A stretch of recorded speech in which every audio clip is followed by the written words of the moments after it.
ओम नमो भगवते वासुदेवाय नमः। आज मैं श्रीमद् भगवद गीता के पहले अध्याय के पहले श्लोक का वर्णन करूंगी। अध्याय 1। कुरुक्षेत्र के युद्ध स्थल में सैन्य निरीक्षण। धृतराष्ट्र उवाच धर्मक्षेत्रे कुरुक्षेत्रे समवेता युयुत्सवः माम का पांडव चैश्व किमि कुर्वत संजय। इस श्लोक में धृतराष्ट्र संजय से कह रहे हैं, हे संजय, धर्म भूमि कुरुक्षेत्र में युद्ध की इच्छा से एकत्र हुए मेरे तथा पांडु के पुत्रों ने क्या किया।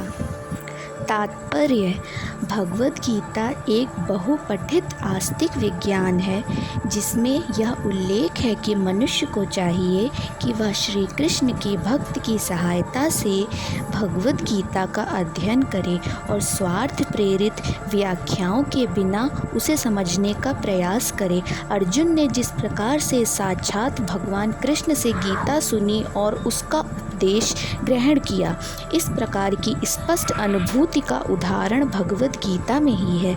यदि उसी गुरु परंपरा से निजी स्वार्थ से प्रेरित हुए बिना किसी को भगवद गीता समझने का सौभाग्य प्राप्त हो तो वह समस्त वैदिक ज्ञान तथा विश्व के समस्त शास्त्रों के अध्ययन को पीछे छोड़ देता है।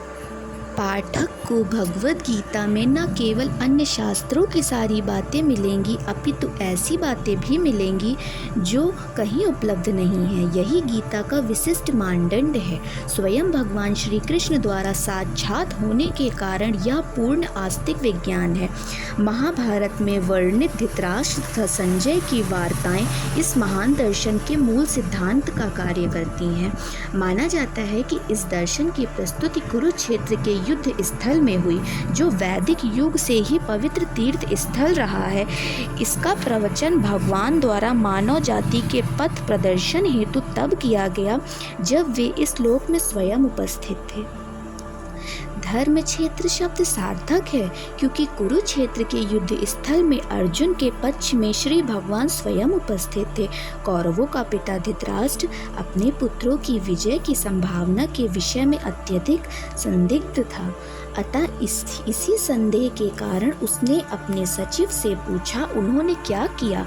वह आश्वस्त था कि उसके पुत्र तथा उसके छोटे भाई पांडु के पुत्र कुरुक्षेत्र की युद्ध भूमि में संग्राम के लिए एकत्र हुए हैं। फिर भी उसकी जिज्ञासा सार्थक है। वह नहीं चाहता था कि भाइयों में कोई समझौता हो, अतः वह युद्ध भूमि में अपने पुत्रों की नियति के विषय में आश्वस्त होना चाह रहा था। चूँकि इस युद्ध को कुरुक्षेत्र में लड़ा जाना था, जिसका उल्लेख वेदों में स्वर्ग के निवासियों के लिए भी तीर्थ स्थल के रूप में हुआ है, अतः धृतराष्ट्र अत्यंत भयभीत था कि इस पवित्र स्थल का युद्ध परिणाम पर न जाने कैसा प्रभाव पड़े। उसे भली भांति ज्ञात था कि इसका प्रभाव अर्जुन तथा पांडु के अन्य पुत्रों पर अत्यंत अनुकूल पड़ेगा, क्योंकि स्वभाव से वे पुण्यात्मा थे। संजय श्री व्यास का शिष्य था, अतः उनकी कृपा से संजय धृतराष्ट्र के कक्ष में बैठे बैठे कुरुक्षेत्र के युद्ध स्थल का दर्शन कर सकता था। इसीलिए धृतराष्ट्र ने उससे युद्ध स्थल की स्थिति के विषय में पूछा। पांडव तथा धृतराष्ट्र के पुत्र दोनों ही एक वंश से संबंधित थे, किंतु यहाँ पर धृतराष्ट्र के वाक्य से उसके मनोभाव प्रकट होते हैं। उसने जानबूझकर अपने पुत्रों को कुरु कहा और पांडु के पुत्रों को वंश के उत्तराधिकार से विलग कर दिया।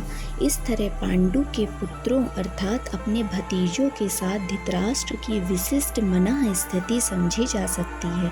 जिस प्रकार धान के खेत से अवांछित पौधों को उजाड़ दिया जाता है, उसी प्रकार इस कथा के आरंभ से ही ऐसी आशा की जाती है कि जहाँ धर्म के पिता श्री कृष्ण उपस्थित हों, वहाँ कुरुक्षेत्र रूपी खेत में दुर्योधन आदि धृतराष्ट्र के पुत्र रूपी अवांछित पौधों को समूल नष्ट करके युधिष्ठिर आदि नितांत धार्मिक पुरुषों की स्थापना की जाएगी। यहाँ धर्म क्षेत्र तथा कुरुक्षेत्र शब्दों की उनकी ऐतिहासिक तथा वैदिक महत्ता के अतिरिक्त यही सार्थकता है।